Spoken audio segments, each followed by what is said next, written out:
Imagine the greatest city on Earth. New York, Tokyo, London, it doesn't matter which.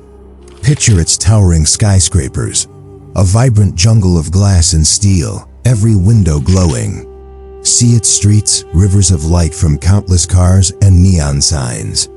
Hear its hum, the constant, comforting drone of a billion appliances, computers, and engines. The sound of modern life itself. Now watch it all vanish. Not with a bang, but with a sigh. A deep, subsonic thrum pulses through the ground, felt in the bones more than heard. And then, silence. A total, absolute, and profound silence. Every light, from the grandest stadium beacon to the smallest phone screen, blinks into nothingness. Flowing rivers of traffic freeze, becoming dark, silent metal sculptures. In an instant, 21st century is erased, plunged into a darkness deeper than the Middle Ages. In that terrifying quiet, a child's voice, small and trembling, asks a simple, devastating question. What happened to the lightning? We cut from that global darkness to the sterile, frantic light of a NASA mission control room. But this isn't about a rocket launch. Screens flash catastrophic, red warnings. Scientists and engineers speak in rapid, panicked bursts. Report from the Haystack Observatory. It's a geomagnetic superstorm. Off the charts. The entire planetary magnetosphere is in oscillation. It's like the Earth itself is ringing like a bell. A lead scientist, Dr. Elisa Aris, stares at a scrolling data feed, her face illuminated by the emergency lights. She isn't just seeing numbers, she's seeing a ghost. A pattern she recognizes from century-old handwritten logs. The Schumann resonance peaks, the harmonic distortion. My God, she whispers, her professional composure cracking. She turns to her stunned team, her voice carrying the weight of a terrifying revelation. This signature, it was predicted. Not by our climate models, but by a man in a lab coat over 100 years ago. He said the Earth had a pulse, a frequency we could tap for infinite power, or that could be shaken into a destructive fury. We filed his notes under theoretical musings and science fiction. On her main monitor, a black and white photograph resolves from the digital noise.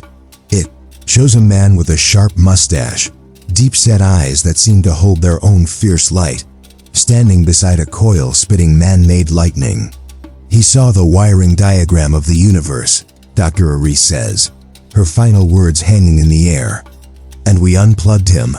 The image of Nikola Tesla fills the screen, and the roar of a long-forgotten storm swallows the silence. That roar becomes real. We are no longer in the future, but deep in the past, in a remote mountain village in the Austrian Empire called Smiljan. The year is 1856. The storm here is not a scientific anomaly on a screen, but a living, terrifying entity. The sky is not just raining. It is tearing itself apart.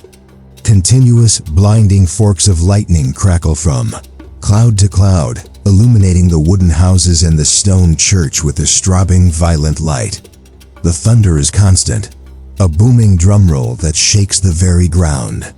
Inside one modest home, attached to the church, the storm finds a desperate human mirror. A young priest's wife, Nikola Tesla, is locked in a brutal, difficult labor. Her face is pale and slick with sweat, etched with pain.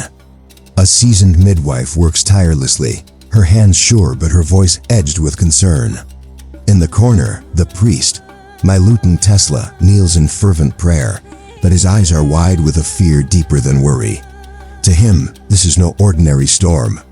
It feels like a battle in the heavens, a clash of elemental forces, and he is terrified of what such a portent means for a soul entering the world beneath its wrath. The storm seems to feed on the struggle inside.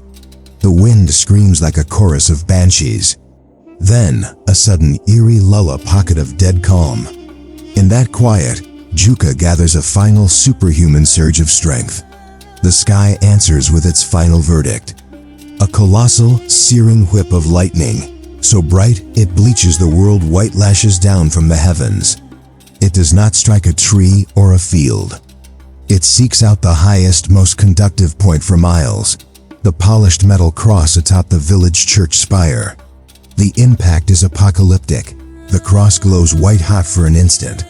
The thunderclap that follows is a physical force, shattering windows and shaking dust from the rafters of the house.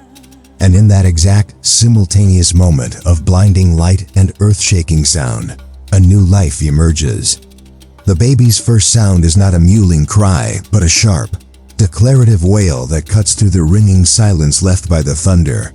It is the sound of a force meeting its match. The midwife cleans the infant, her movements now slow with awe.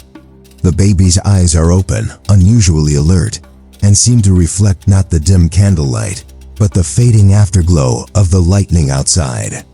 She places him on his mother's chest. Exhausted, trembling, Juka touches her son's cheek and, with the last of her breath, names him Nikola. The midwife looks from the peaceful child to the window, where a thin plume of smoke rises from the blackened, smoldering church spire against the now calm, starry sky. Makes the sign of the cross, her voice a mixture of reverence and foreboding.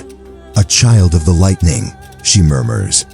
"Marked by the storm, he will spend his life chasing that afire. And it will chase him." The prophecy hangs in the air, as real as the smell of ozone and wet earth. The tempest has passed, leaving behind a quiet world and an infant who has already commanded a cataclysm. The village of Smiljan settles into a rhythm, but the boy Nikola does not. He is a quiet child, often found staring intently at things others ignore. The intricate geometry of a snowflake melting on a window, the precise repeating motion of a watermill, the way dust motes danced in a sunbeam. His mind is not quiet, however. It is a theater of overwhelming sensation. He experiences what he would later call blinding flashes of light that would obscure his vision, accompanied by vivid, often terrifying, images of places and events he had never seen. The simple act of hearing a word would conjure its object before his eyes with such detailed solidity he could scarcely tell it from reality. The rumble of a distant carriage 3 miles away would vibrate through the floorboards and shake his entire body as if it were in the room. His father's library became his refuge. There, he discovered he could perform extraordinary feats of memory. After reading just 2 pages of a book once, he could recall them verbatim and more. Astonishingly, visualize the entire page itself, photographically, in his mind, able to pluck quotes from it as if the book were open before him. This power both fascinated and frightened him. He began to train it, deliberately, as a muscle. He would visualize complex machines, dismantling and reassembling them in his imagination, testing their workings in a perfect, frictionless metal workshop. His mother, Juka, seeing his strange intensity, encouraged this turn inward toward mechanics. She would give him simple broken devices to fix, not by tinkering, but by first commanding him to see the solution in his mind. The most pivotal moment of his boyhood, however, came one evening when he was 10. He was gently stroking the family's beloved black cat, Macaque, in the fading twilight. As his hand moved through the silky fur, a miracle occurred. The air itself between his fingers and the cat's back crackled to life. A sheet of blue-white sparks, silent and beautiful, leaped across the gap, illuminating the cat's fur and his own small hand with a ghostly light. Young Nikola did not jump back. He leaned in, utterly captivated. He was not looking at the sparks, nor at the cat.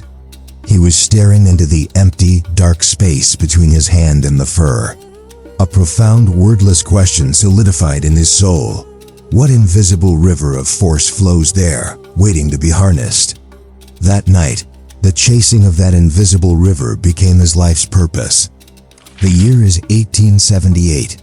The place is the main lecture hall of the Polytechnic School in Graz, a bastion of engineering tradition in the Austro-Hungarian Empire. The air is thick with the smell of ozone, hot metal, and coal dust. Sunlight slants through high windows, illuminating swirling motes of dust that dance to the rhythm of a deep mechanical heartbeat. At the center of the room, on a heavy oak platform, sits the star of the demonstration, A Gram dynamo. This is not a small model, but an industrial beast, the very engine driving the new age of electric light in Thomas Edison's distant America. It is a hulking assembly of cast iron, brass, and miles of wound copper wire, bolted to the floor as if to contain its latent power. A young Nikola Tesla, now 22, sits rigidly in the front row. He is thin, pale, his attire neat but threadbare, a scholarship student living on the edge of his means. But his eyes are volcanoes of focused intensity. They are fixed not on the admiring professor, but on the machine itself, absorbing every detail, every shudder, every sound as if deciphering a sacred text. The professor, a man steeped in the established dogma of direct current, calls the class to order. With a flourish, an assistant throws a large knife switch. The dynamo jerks to life. A steam engine in the basement belts a drive wheel, and the heavy armature begins to spin. It chugs and whines, a discordant symphony of grinding gears and electromagnetic hum. Then comes the signature spectacle. As the copper commutator cylinders spin, a set of spring-loaded carbon brushes press against them, scraping to maintain electrical contact. And with that contact comes violence. A continuous storm of angry, golden sparks erupts from the points of contact, hissing, spitting forks of wasted energy that illuminate the professor's satisfied smile with a hellish glow. The air fills with the acrid tang of burning carbon and ozone. "Observe, gentlemen," the professor announces over the din, the heart of modern power. The grand dynamo based on the principles of Monsieur Edison. Note the necessary function of the commutator and brushes. This sparking, he says, gesturing grandly at the electrical fireworks, this slight wear and energy loss is an unavoidable consequence of rendering a pulsating current into a stable, direct flow. It is the price of progress, a necessary evil. To every other student in the hall, this is gospel. It is the cutting edge. But in Tesla's mind, his perfect, crystalline internal workshop, these words are blasphemy.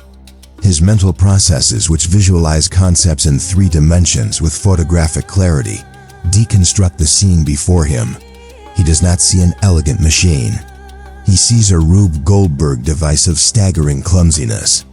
In his mind's eye, he visualizes the brutal physical reality, the carbon brushes, like frantic fingers, desperately scraping and hammering against the spinning copper segments. He sees the flow of current within the wire, not as a smooth river, but as a tormented prisoner, violently yanked and reversed in direction with each brush transition. This wasn't engineering. It was organized chaos. This wasn't a necessary evil. It was a fundamental wrong.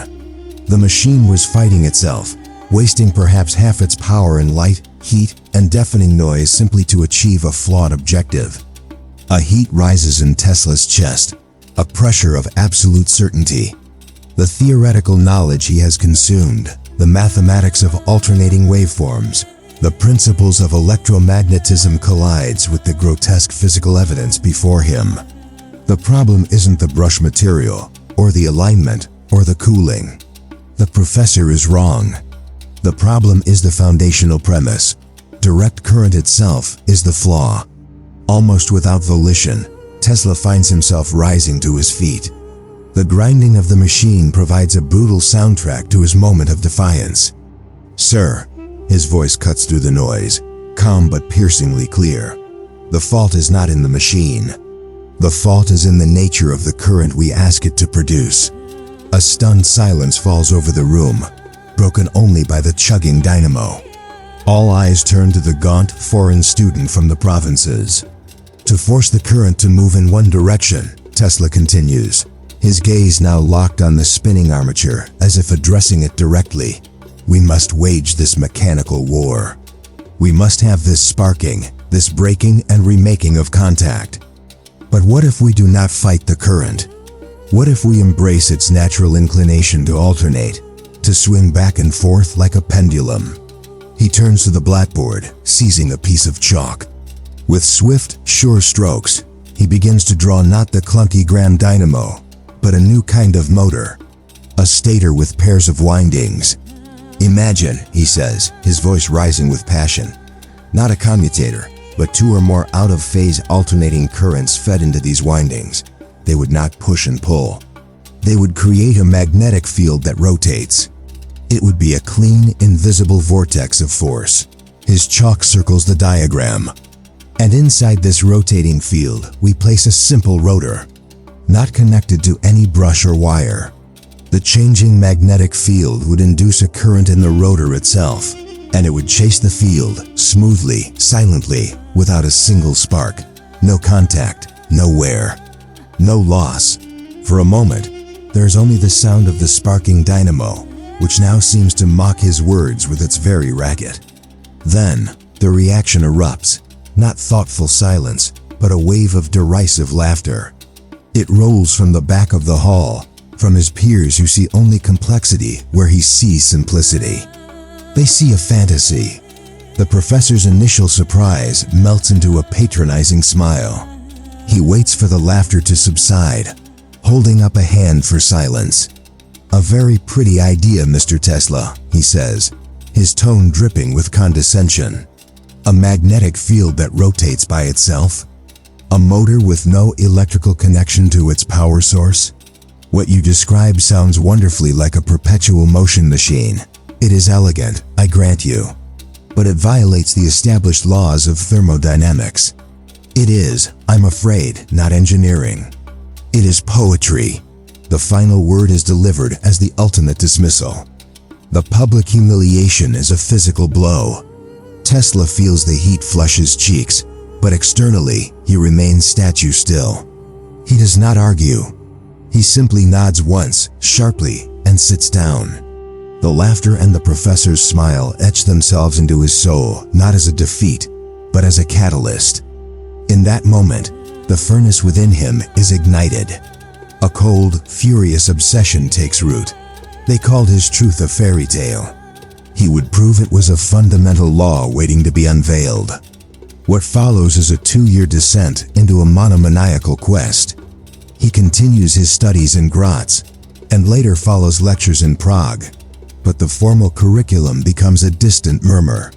His real work happens in the solitude of his rented room and the endless corridors of his own mind. He becomes a specter in the libraries, devouring every text on electromagnetism. He survives on a pauper's diet of bread and milk, pouring every spare heller into notebooks and calculation sheets. The phantom motor from his lecture hall declaration becomes his constant companion. It spins in the darkness behind his eyelids when he tries to sleep. It hovers over his breakfast plate.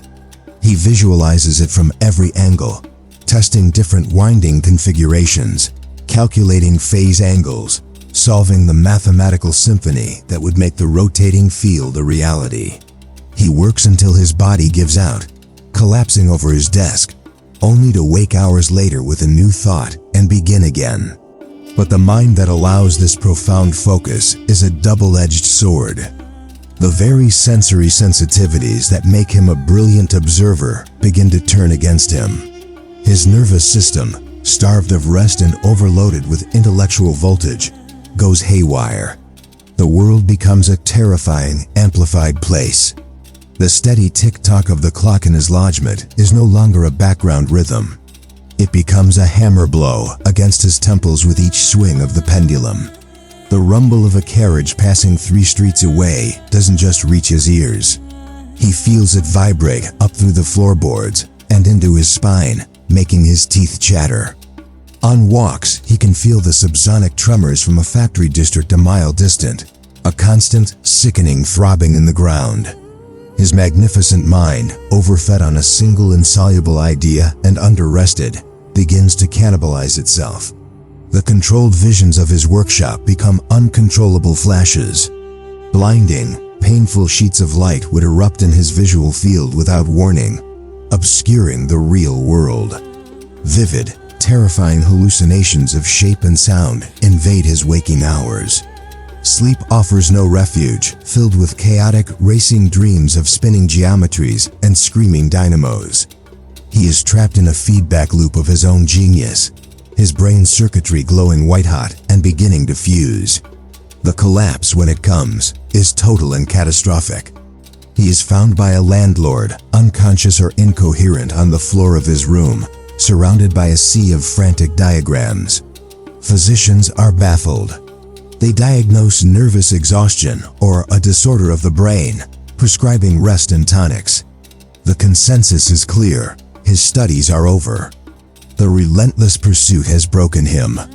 The brilliant student from Graz is now a cautionary tale, a young man who thought too hard, who reached too far, and whose mind shattered under the weight of an impossible dream. The notebooks are packed away. The visions are medicated into a haze. To all external observers, this is the end. The dream of the rotating field and the man who dreamed it have been extinguished by the very intensity of their own light. The path forward seems to lead only into permanent silence and obscurity. Following his devastating collapse in Graz, a frail and haunted Nikola Tesla arrived in Budapest in 1882, a shadow of the brilliant student he had once been. His mind, once a vessel of crystalline clarity, now felt like a shattered pane of glass reflecting fragmented, painful images of failure. The solution to the alternating current motor, the idea that had consumed him, was now a locked chamber within his own psyche. He could sense its outline, feel the hum of its potential behind a mental wall, but every conscious effort to reach it resulted only in a cascade of paralyzing headaches and a static-filled dread. To support himself, he took a tedious position at the Budapest telephone exchange. Here, amidst the constant crackle of early telephony and the repetitive clicking of switches, his hypersensitivity became a cursed tool. He could diagnose faulty equipment by its aberrant whine or hum, a party trick that amused his colleagues but did nothing to quiet the storm within him. His only anchor in this period of profound desolation was his friend, Anatol Szigeti. Szigeti was a man of steady temperament and artistic soul, who looked past Tesla's nervous exterior and saw the genius in distress. He made it his mission to draw his friend out of his own tormented mind, prescribing long, aimless walks through the city as a form of medicine. One such evening, as a particularly thick mental fog had settled over Tesla, Szigeti guided him into the sprawling city park, the Városliget. The fierce Hungarian sun was beginning its descent, transforming the sky into a breathtaking canvas of molten gold, deep lavender, and streaks of crimson. The air was warm, carrying the scent of damp earth and linden blossoms. Tesla walked mechanically, his eyes fixed on the gravel path, seeing not the beauty around him but the persistent, frustrating blankness in his own thoughts. To fill the silence, Szigeti began to recite poetry. He chose the words of Goethe, specifically from Faust, the epic tale of a scholar's relentless and ultimately destructive quest for ultimate knowledge, a theme that resonated painfully with Tesla's own recent history. Initially, the words were just sound to Tesla, a rhythmic noise outside the prison of his mind. But Szigeti's calm, sonorous voice was insistent. As they strolled beside a still pond reflecting the fiery sky, Szigeti reached a pivotal passage. He spoke the lines where Faust, in his study, watches the setting sun and laments the limitations of human endeavor, yearning to chase its eternal, unreachable light. The glow retreats, Szigeti recited with feeling. Done is the day of toil. Something in the cadence, in the profound resignation and yearning of that phrase, pierced Tesla's isolation. Almost involuntarily, his own voice, rough from disuse, joined his friends. He repeated the line, not as recitation, but as a personal, agonized confession. The glow retreats. Done is the day of toil, the word echoed. It was the toil of the sparking, struggling, inefficient direct current motors. It was the toil of his own exhausted mind, grinding itself to dust against an insoluble problem. He stopped walking. He lifted his gaze from the ground and stared directly into the heart of the setting sun. He did not see a poetic metaphor. He saw a cosmic engine. The glow that retreated was not just light, but a field of force.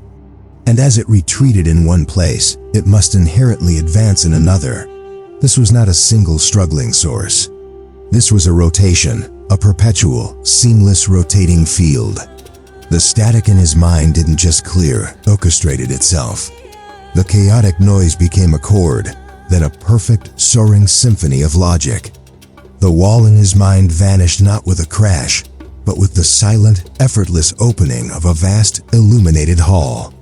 There, projected onto the twilight before him with utter perfection, he saw the complete machine. Not a sketch, not a concept, but the finished device in 4 dimensions, including the dimension of time. He saw the stator with its windings, not in simple opposition, but arranged in a perfect phased sequence. He saw the polyphase alternating current flowing through them, not as a chaotic surge, but as a harmonious timed dance of electrons.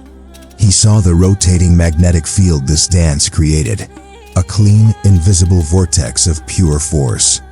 And within that vortex, he saw the rotor, a simple solid piece of metal, having no electrical connection to anything, begin to spin.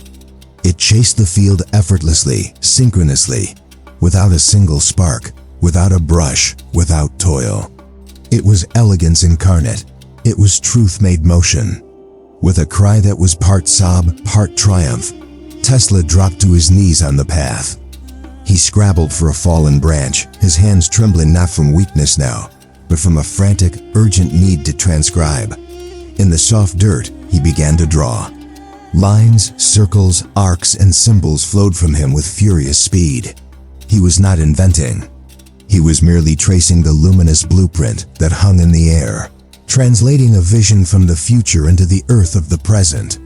Sagedi watched, utterly astonished, as his melancholic friend transformed before his eyes into a vessel of revelation, speaking in a torrent of technical ecstasy about rotating fields, phase differences, and induction. The crisis of years was over in a moment. The idea was not born that evening in the park. It was finally fully remembered. Nikola Tesla had walked into the park a broken man. He walked out as the architect of the electrical age, carrying in his mind the complete design for the engine that would power the modern world. The scene shifts from the poetic twilight of Budapest to the stark industrial reality of 1884 New York City. The air here does not smell of linden blossoms and damp earth, but of coal smoke, horse manure, and the sharp, metallic scent of progress being hammered into existence. Our destination is not a tranquil park, but the beating, noisy heart of American invention, the laboratory of Thomas Alva Edison on Gork Street in Lower Manhattan, a direct successor to his famous Menlo Park invention factory. To understand the collision about to occur, one must first understand this arena. Edison's workshop is a monument to pragmatic, brute force genius. It is a cavernous soot-stained space lit by the sickly yellow glow of his own direct current incandescent lamps. The air hums with the chugging of steam engines and crackles with the static of electrical experiments. The floors are slick with grease and littered with metal shavings. Benches are buried under tangles of copper wire, lead-acid batteries weeping acid, and prototypes in various states of violent disassembly. Men in leather aprons shout over the din, executing their master's will through sheer, repetitive experimentation. This is a world of try everything and see what sticks, a temple of empirical trial and error, where 10,000 failures are just the cost of doing business for one success. It is efficient, ruthless, and gloriously messy. Into this controlled chaos steps Nikola Tesla. He is a stark contrast. Still gaunt from his ordeals, but burning with a renewed inner light after his vision in the park. He carries himself with the erect posture of a European academic. His clothes, though worn, are precise. His eyes are not those of a hustler, but of a theorist, an observer of unseen principles. In his pocket is his most valuable possession, a letter of introduction from Charles Batchelor, a former associate of Edison's in Europe. It reads, "My dear Edison, I know 2 great men, and you are one of them. The other is this young man. Edison, the wizard of Menlo Park, is American invention personified. Self-taught, shrewd, and supremely confident, his genius lies not in deep theoretical abstraction, but in relentless application and commercial instinct. He is not a scientist. He is an industrialist of ideas. He looks at Tesla, the refined accent, the theoretical talk of magnetic fields, the elegant diagrams, and sees both potential and a kind of amusing naivete. He sees a brilliant mind, yes, but one that might be useful for solving practical, immediate problems. He is intrigued by the foreigner's reputation for electrical knowledge, but dismissive of what he would call grandiose continental theories. The meeting is short, a negotiation between two different species of intelligence. Edison, impressed by Bachelor's note, but always testing, presents Tesla with a concrete, galling problem. The dynamos, the massive DC generators powering his Pearl Street station and other installations, are chronically inefficient. They overheat. Their commutators, the complex rotary switches that force the current to flow in one direction, are a nightmare. They spark violently, eroding their own copper brushes, wasting phenomenal amounts of energy as heat and light, and requiring constant, expensive maintenance. They are the Achilles heel of his entire electrical empire. Edison outlines the challenge, his tone implying this is the real work of invention, not daydreaming about rotating fields. He then, famously, dangles the carrot. He tells Tesla that if he can successfully redesign and improve these troublesome dynamos, there is $50,000 in it for you. For Edison, this may have been a throwaway line, a motivational gesture, a piece of speculative bravado. For the impoverished, proud Tesla, it was a contract. It was a valuation of his skill and a promise of the recognition and capital he desperately needed to launch his own work on alternating current. Thus, Tesla embarks on what for him is a mere engineering puzzle, a detour from his true destiny. He immerses himself completely, bringing to Edison's problem a mind of a different order. While Edison's team attacked the dynamos with incremental tweaks, stronger brushes, better cooling, Tesla approached them as a flawed system. He did not see just a machine. He saw the vicious interplay of electromagnetism, mechanical stress, and material science. He worked with a ferocity that even the hard-bitten Edison man found astonishing. 18, 20-hour days were the norm. He slept on the lab floor under his drafting table, surviving on black coffee and dry bread. His photographic memory and spatial visualization allowed him to redesign components in his mind, testing them in his flawless mental workshop before a single piece of metal was cut. The montage of this period is one of intense, lonely focus amidst the surrounding chaos. We would see Tesla, in his relatively clean corner, meticulously calculating field strengths, redrawing armature windings to produce a smoother current, redesigning the very shape of the magnetic poles to reduce eddy currents and magnetic drag. He wasn't just fixing the commutator. He was re-engineering the entire path of magnetic flux within the machine to make the commutator's job easier, less violent. It was a holistic, theoretical approach applied to a gritty, practical problem. After months of this Herculean effort, the work is complete. Tesla presents Edison with a set of new designs, complete with detailed plans and performance calculations. The improvements are not marginal. They are revolutionary within the context of DC technology. The new dynamos are more efficient, more reliable, and far cheaper to maintain.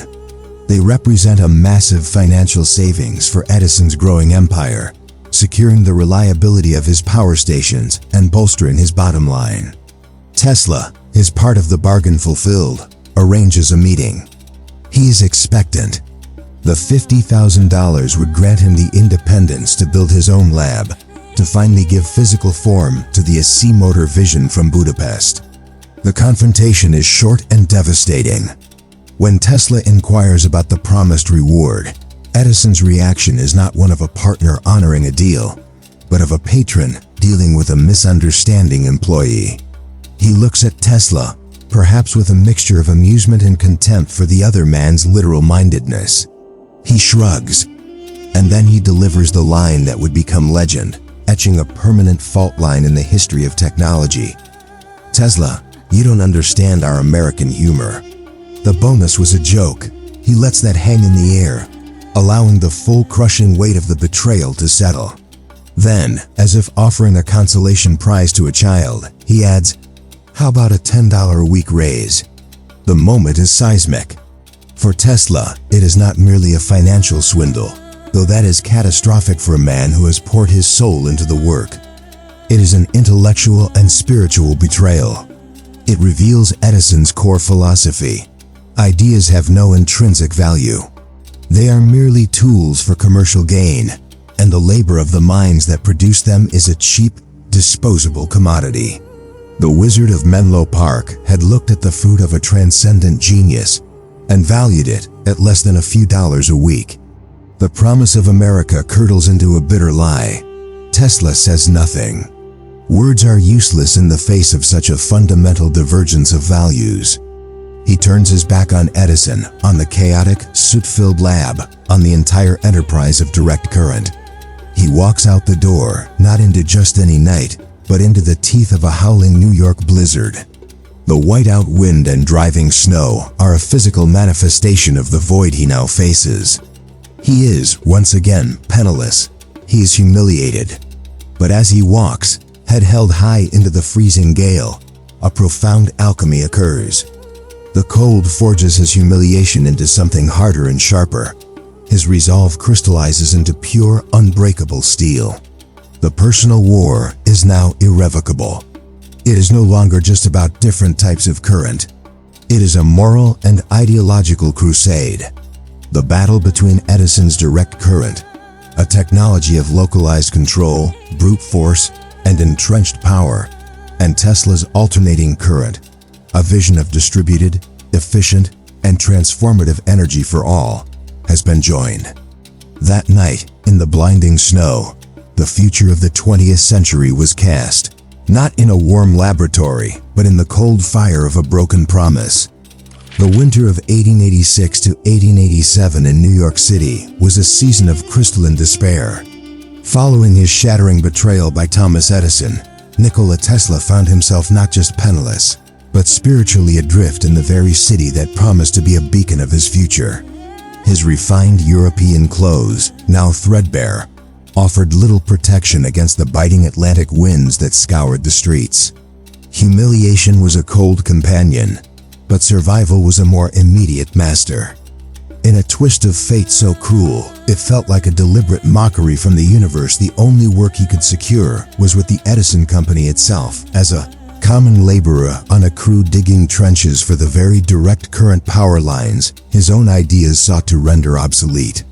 The work was a brutal baptism in physical toil. Each day, Tesla joined a crew of immigrants and day laborers, his scholar's hands gripping the rough wooden handle of a shovel. The ground was frozen iron, and each strike sent a jarring shock up his arms. His palms, unaccustomed to such violence, split and blistered, the sores reopening each morning with a fresh ache. The foreman barked orders, the men grunted and heaved. Around them, the skeleton of Edison's expanding empire rose, wooden poles, thick copper cables, promises of light that came with a meter and a monthly bill. As he dug into the frozen earth to bury the past, Tesla would often pause, his breath pluming in the frigid air, and stare at the crude, sparking junction boxes. In his mind's eye, he saw not progress, but incarceration, a city being shackled, block by block, to a clumsy, limited, and expensive technology. The irony was a bitter pill. He was literally burying the competition for his own unborn brainchild. Yet even here, with mud-caked boots and aching shoulders, his mind would not cease.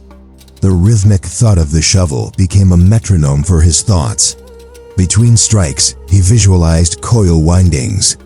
As he tamped down dirt, he calculated magnetic flux densities. His body was enslaved to Edison, but his intellect was plotting a revolution. Salvation, when it came, was not a grand affair. It was the result of desperate networking, of explaining his vision in boarding house parlors and cheap cafes to men with modest means, but open minds. He found two key believers, Alfred S. Brown, a superintendent from Western Union, and Charles F. Peck, a pragmatic lawyer from New Jersey. They were not Vanderbilts or Morgans. They were men who recognized a singular, if incomprehensible, genius and were willing to take a calculated risk. In the spring of 1887, with their backing, the Tesla Electric Light and Manufacturing Company was born. More importantly, Tesla secured a small, clean space for a laboratory at 89 Liberty Street in Lower Manhattan. Walking into that empty loft for the first time was a spiritual experience. After the soot-stained, chaotic roar of Edison's lab and the mute agony of the frozen ditches, this space was a sanctuary. Sunlight streamed through high windows onto freshly swept wooden floors. There were no leaking acids, no piles of discarded prototypes. Here, order would reign. He arranged his workbenches with fastidious care. His tools were laid out with geometric precision. This would be a temple not of frantic trial and error, but of deliberate, theoretical creation. The first order of business was to finally physically give form to the vision that had haunted him since Budapest, the phantom motor that had sparked his public humiliation in Graz and had lived as a perfect spinning ghost in his mind for nearly a decade. The process of building was not invention, but transcription. For Tesla, the machine already existed in a state of platonic perfection. His job was merely to guide metal and wire into alignment with that pre-existing truth. With meticulous care, he fashioned the laminated iron core for the stator. He wound the copper wire himself, his blistered hands now performing a delicate ballet, ensuring each loop was precise, each phase winding perfectly offset. The rotor was a simple solid cylinder of iron, no commutator, no brushes, no connections of any kind. It sat in the center, an empty promise. For weeks, the lab was a hive of silent, focused activity. Investors Brown and Peck would visit, seeing only strange metal shapes and coils of wire, struggling to visualize the miracle these components promised. Then came the day of revelation. The apparatus was assembled on a sturdy oak bench. The polyphase alternator, built to Tesla's exacting specifications, stood ready. Thick cables connected it to his newly built motor. A sense of sacred tension filled the air. Brown, Peck, and a few trusted assistants gathered around. Tesla, his face a mask of intense concentration, performed a final check. This was the moment that would validate a lifetime of obsession, that would answer the laughing professor in Graz, that would repudiate Edison's scorn. He nodded to an assistant at the alternator. Now, the assistant threw the switch. The alternator whined to life. Electricity flowed through the cables. For a heart-stopping second, nothing happened. The solid iron rotor sat motionless. A wave of doubt threatened to crash over the small group. But Tesla's eyes were closed. He was listening, feeling. Then, a sound emerged. Not a grind, not a clatter, but a low, pure hum. It was the sound of efficiency itself. As if awakened by a silent command, the solid iron rotor began to turn. Slowly at first, then with gathering speed and undeniable force. It spun, centered in its magnetic cradle, a perfect, synchronous orbit. And there were no sparks. No angry flashes of light, no scraping or grinding. Just that profound, elegant hum and the mesmerizing, silent spin of naked metal. The room was utterly still, save for that hum. The investors were breathless. This was not just a new machine. It was a violation of everything they had been told was possible. It was a magician's trick founded on immutable law. Tesla opened his eyes, and a look of serene vindication washed over his features. The ghost was made flesh. The vision was real. News of this quiet miracle, this spinning enigma, began to seep into the circles of industrial power. It reached the ears of a titan already locked in a brutal war with Edison, George Westinghouse. Westinghouse was Edison's antithesis in temperament, a disciplined, principled engineer and businessman from Pittsburgh, who had made his fortune with railroad air brakes. He was a strategist, not a showman, and he recognized in alternating current a strategic advantage in their battle to wire America.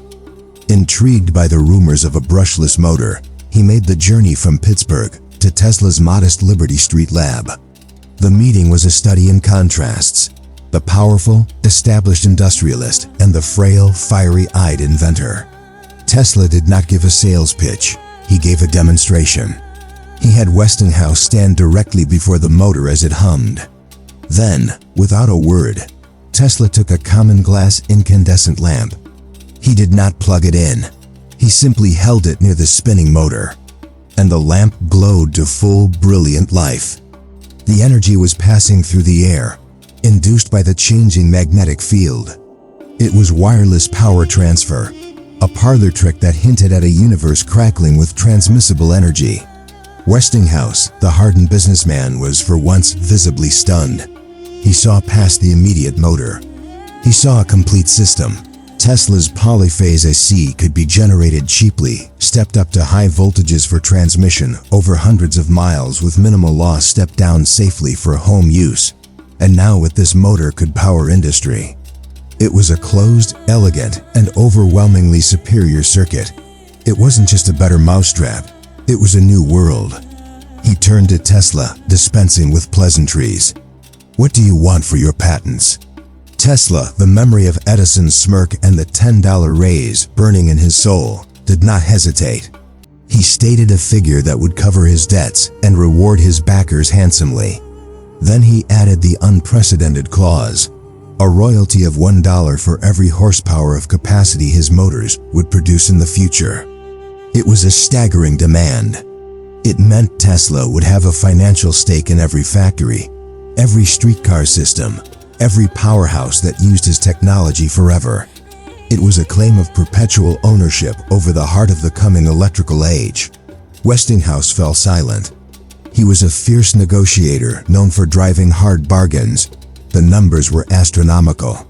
He looked from the silently spinning Sparkles' motor, this machine that defied the known laws of practical engineering, to Tesla's unyielding, proud face.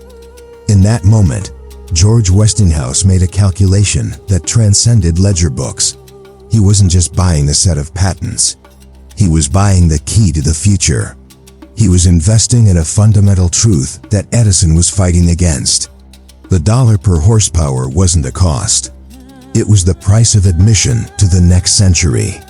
He extended his hand across the workbench, his grip firm and decisive. $1 per horsepower is steep, he said, his voice low and serious. But it's a bargain for the future. We have a deal. The handshake that followed was more than a business agreement. It was a pact. It was the moment the underdog current found its champion, and the visionary inventor found his army. The alliance between Tesla's transcendent mind and Westinghouse's industrial might was sealed. Together, they would not just challenge Thomas Edison. They would declare war on the past itself, and the battlefield would be the very skyline of America. The humming motor on Liberty Street was no longer just a prototype. It was the first heartbeat of a new world. The handshake between Tesla and Westinghouse in 1888 did not merely create a business partnership, it declared war. What followed was not a polite competition of engineers and labs, but the first full-scale media and propaganda war of the technological age, a brutal fight for the public's soul, waged not just with volts and amperes, but with fear, manipulation, and blood. Thomas Edison was not just an inventor. He was an empire builder. He had staked his reputation, his fortune, and his legacy on direct current. He had convinced municipalities to tear up their streets to lay his cables. He had sold investors on the safety and inevitability of his system. The arrival of the Tesla-Westinghouse alliance, with its claim of a fundamentally better, cheaper, and more efficient technology, represented an existential threat. It wasn't just a rival product. It was a proposition that could render his entire infrastructure and his historical standing obsolete overnight. Edison, the pragmatic street fighter, chose not to compete on efficiency. He would compete on emotion. He would weaponize the public's innate, primal fear of the invisible force called electricity. His campaign was one of deliberate, calculated terror. He understood that most people didn't comprehend the difference between volts and amps, but they understood pain and death. So he set out to indelibly link alternating current in the public mind with the execution chamber. When the state of New York sought a more humane method of execution than hanging, Edison's associates actively lobbied for the use of a C. They recommended Westinghouse generators and even provided the technical schematics. In 1890, at Auburn Prison, the first man executed by the electric chair, William Kemmler, was killed using an C generator. The execution was botched, gruesome, and horrifying. Edison's publicists made sure every newspaper knew the details and the source of the power. They branded a C the executioner's current. The verb, to be Westinghoused, entered the American lexicon as a synonym for electrocution. But Edison didn't stop at the prison door. To make the danger visceral and everyday, his agents staged public demonstrations of a C's lethal power. In a series of grotesque spectacles, they rounded up stray dogs and cats, placed them on metal plates, and invited newspaper reporters to watch as they were electrocuted with a C current. The most infamous of these atrocities occurred in 1903 at Coney Island's Luna Park. Topsy, a temperamental circus elephant who had killed 3 handlers, was sentenced to death. Edison's film crew was on hand as copper electrodes were attached to her feet. She was fed carrots laced with cyanide, and then 6,600 volts of a C were sent through her body. She died in seconds, collapsing in a cloud of smoke as the cameras rolled. The film was distributed as Electrocuting an Elephant, a chilling piece of propaganda masquerading as news. The message was relentless and clear. This was the current that could kill an elephant. What would it do to your children in your home? Behind the scenes, Edison's money flowed into a shadow war. Pamphlets and scientific reports, secretly funded by Edison Electric or its affiliates, flooded town halls and newspapers in cities considering power contracts. They were filled with diagrams of a C current leaping from sockets, a family stricken dead in their parlors. Headlines screamed about the deadly alternating current and a current fit only for the chair. It was a masterclass in fear, uncertainty, and doubt-fud tactics a century before the term was coined. For Nikola Tesla, watching this campaign unfold was a special kind of hell. His alternating current was a thing of profound beauty to him, a clean, sinusoidal wave, a symphony of perfectly timed oscillations. It was the key to unlocking unlimited power for humanity, to lifting the burden of darkness and physical labor. To see it twisted into a symbol of death, to hear his partner Westinghouse's name turned into a verb for killing, was a personal and philosophical violation. He saw his life's work being tarred not as inefficient, but as inherently evil. It was a battle not of facts but of primal superstition, and it sickened him. Yet, beneath the smoke and mirrors of this propaganda blitzkrieg, the immutable laws of physics stood firm, and they favored Tesla. Edison's fundamental attack was on safety, but it was a deception built on a half-truth. Yes, high voltage AC could kill, but so could DC. The real, unassailable advantage of a C was one of fundamental physics that no amount of fear-mongering could change: the problem of distance. Direct current, by its nature, could not be economically transmitted more than about a mile from its generating station. This meant an Edison-style city required a soot-belching power plant every few blocks, a network of hugely expensive, thick copper cables, and massive power loss as heat. It was a system inherently designed for dense, wealthy urban centers, locking out small towns and rural America. Tesla's polyphase AC system, with his transformative patents, solved this. Using his transformers, AC could be stepped up to extraordinarily high voltages, tens or even hundreds of thousands of volts, for transmission over hundreds of miles, along relatively thin, cheap wires with minimal loss. Then, at the destination, another transformer would step it down to the safe, low voltage used in homes and factories. It was a complete, elegant, and scalable system. One large, efficient power plant could light an entire region. This wasn't just an improvement. It was a paradigm shift. It meant power for everyone, everywhere. This engineering truth was the anvil upon which Edison's hammer of fear would ultimately shatter. The climactic showdown for the soul of the American future was set not in a lab or a newspaper office, but at the 1893 World's Columbian Exposition in Chicago. The White City, a sprawling neoclassical dream of alabaster buildings and lagoons, was built to showcase American exceptionalism and technological triumph to the entire world. It was to be a beacon of the coming century, and it needed to be lit.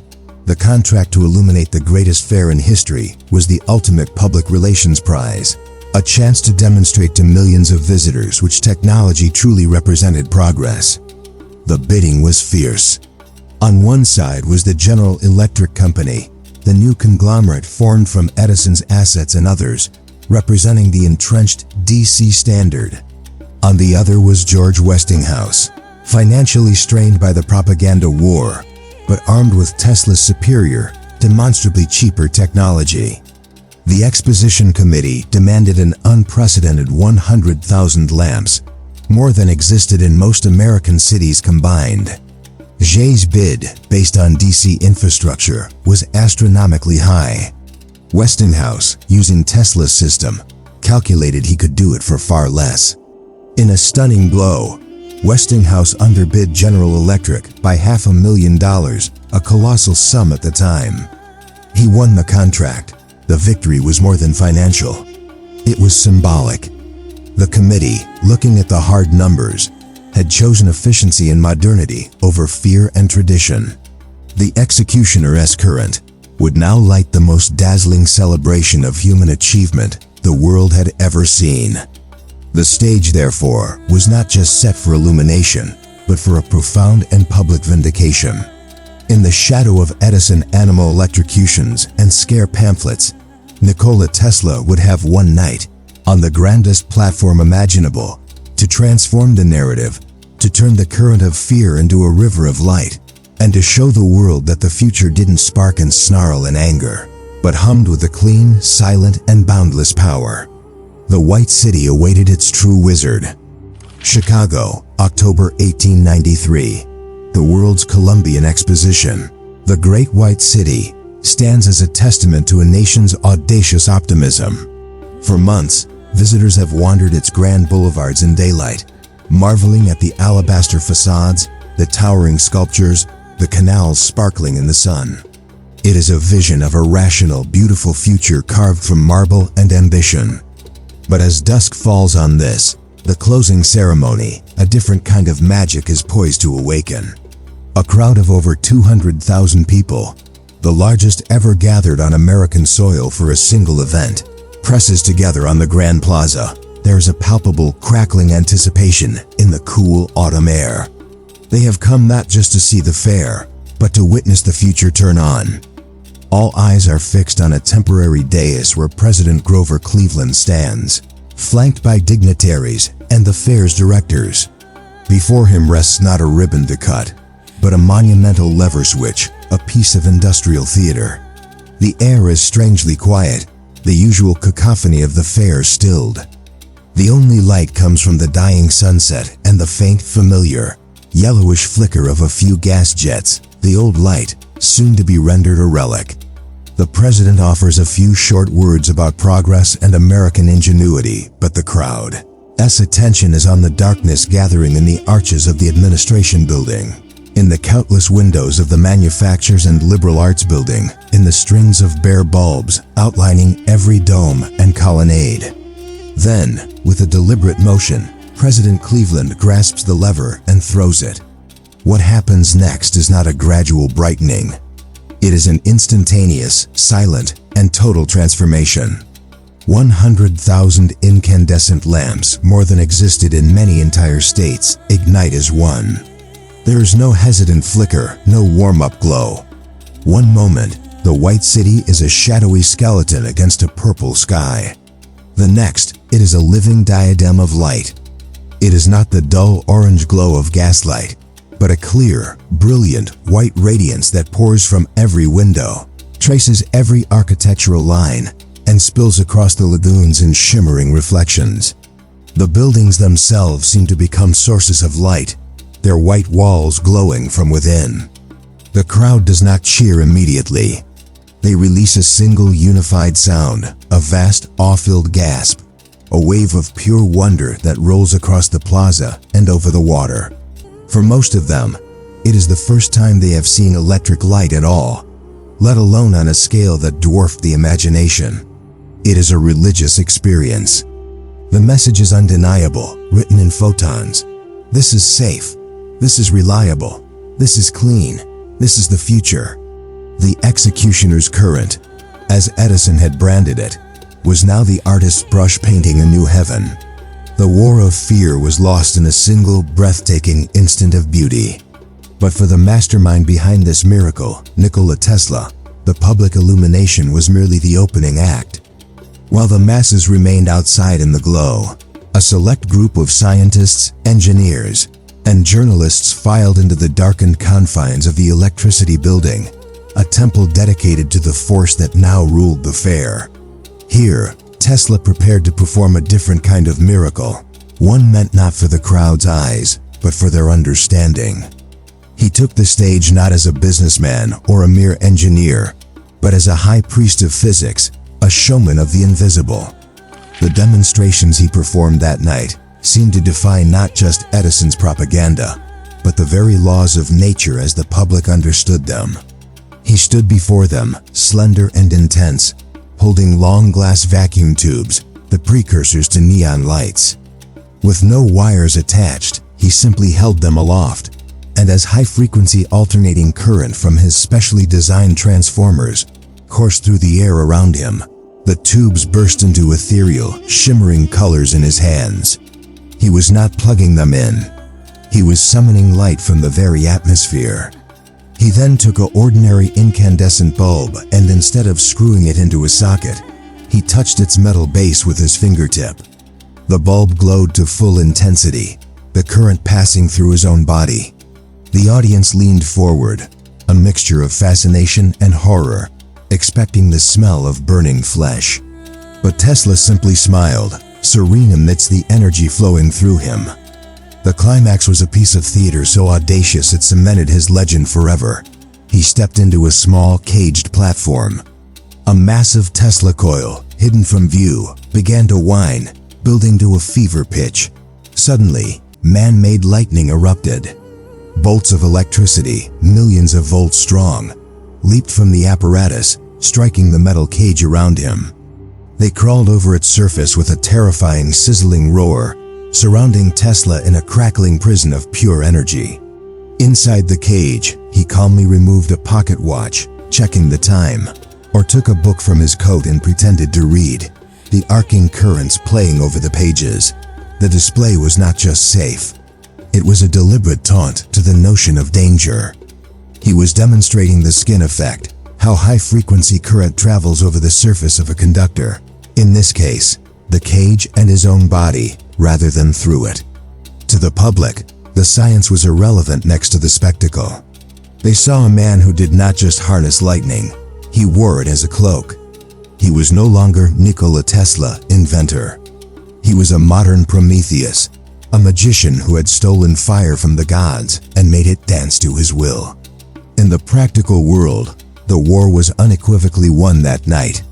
The success of the fair, powered flawlessly by a sea, broke the back of Edison's campaign. Cities and states planning new power systems now looked to the White City as their blueprint. The General Electric Company itself would soon be forced to abandon direct current and license Tesla's patents to survive. Alternating current became, and remains to this day, the undisputed standard for the world's electrical grids. Yet, as the crowds in the electricity building erupted in sustained applause, as the newspapers prepared their rave reviews calling him a wizard, Tesla's own gaze seemed to turn inward.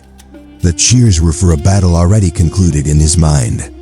Standing there, having proven that power could be sent efficiently over hundreds of miles of wire, a more radical question formed, one that would consume the rest of his life.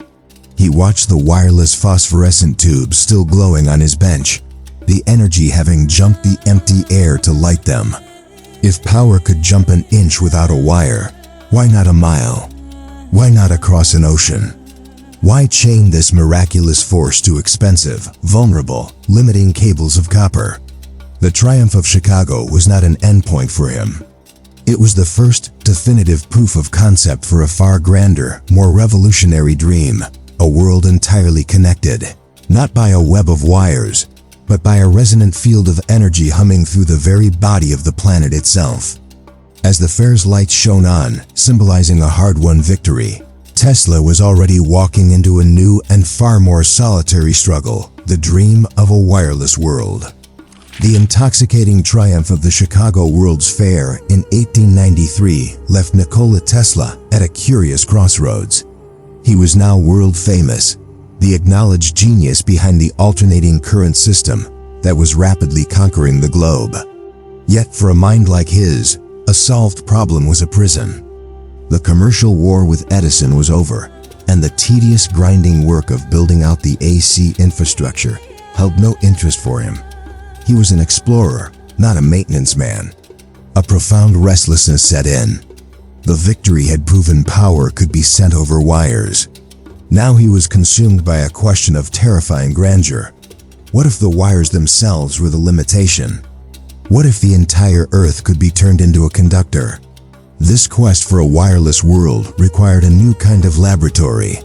He needed space, immense space, far from prying eyes and vulnerable city grids. He needed to listen to the planet itself.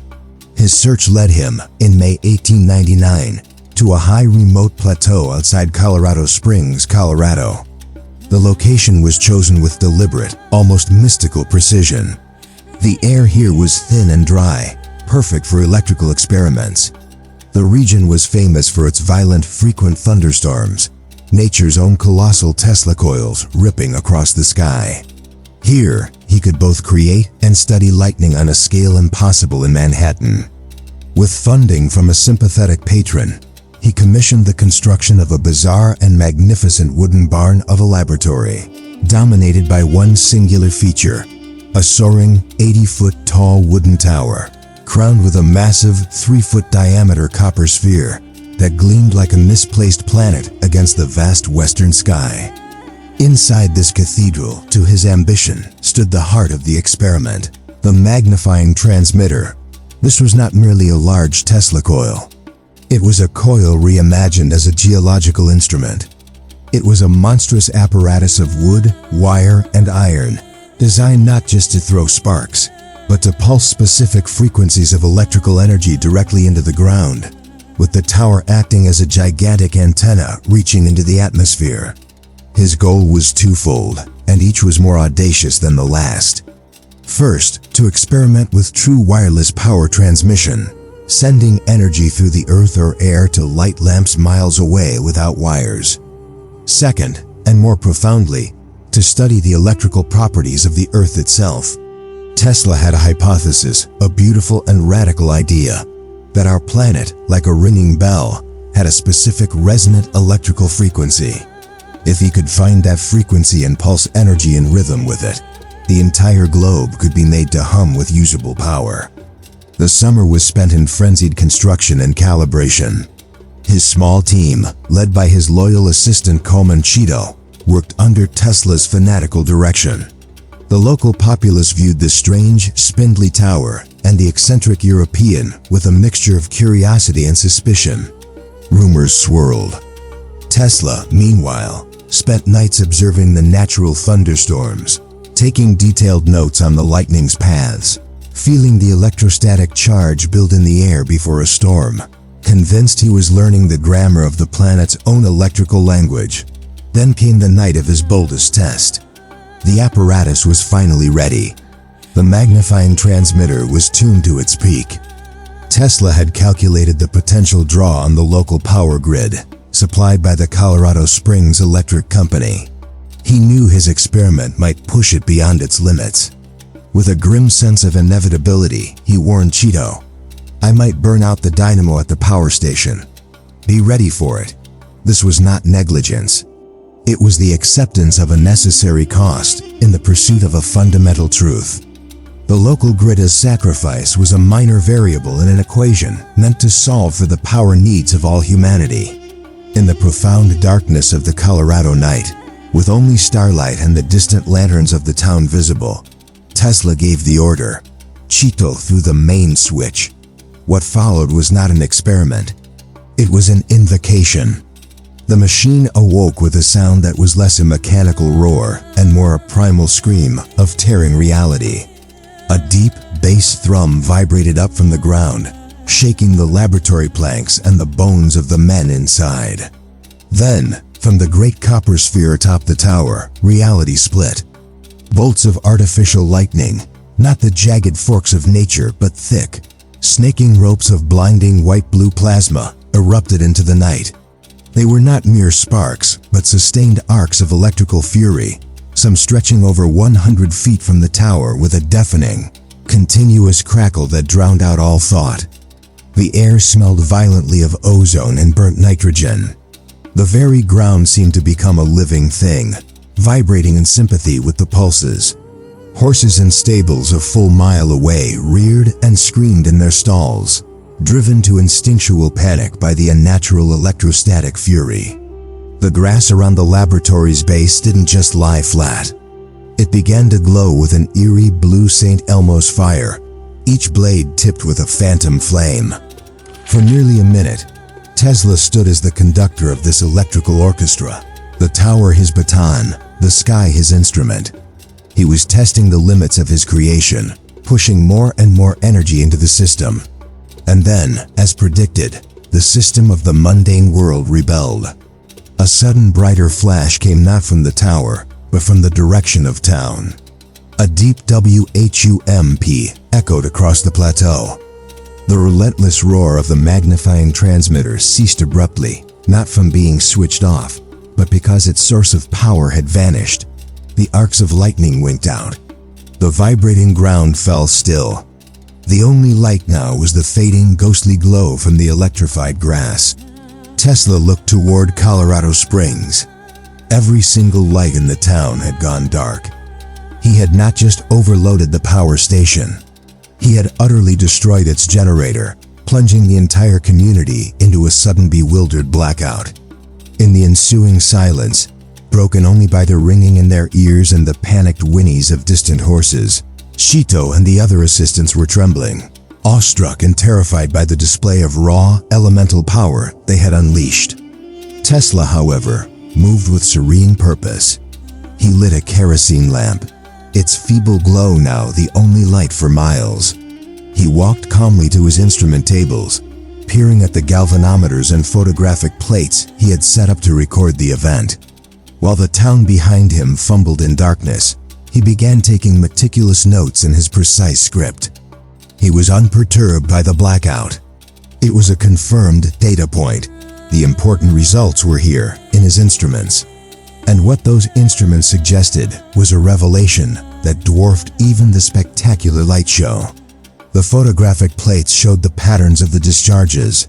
His meters had recorded not just the energy he put out, but strange, returning echoes of it. The Earth had not passively absorbed his pulses. It had responded. To Tesla, this was the monumental discovery.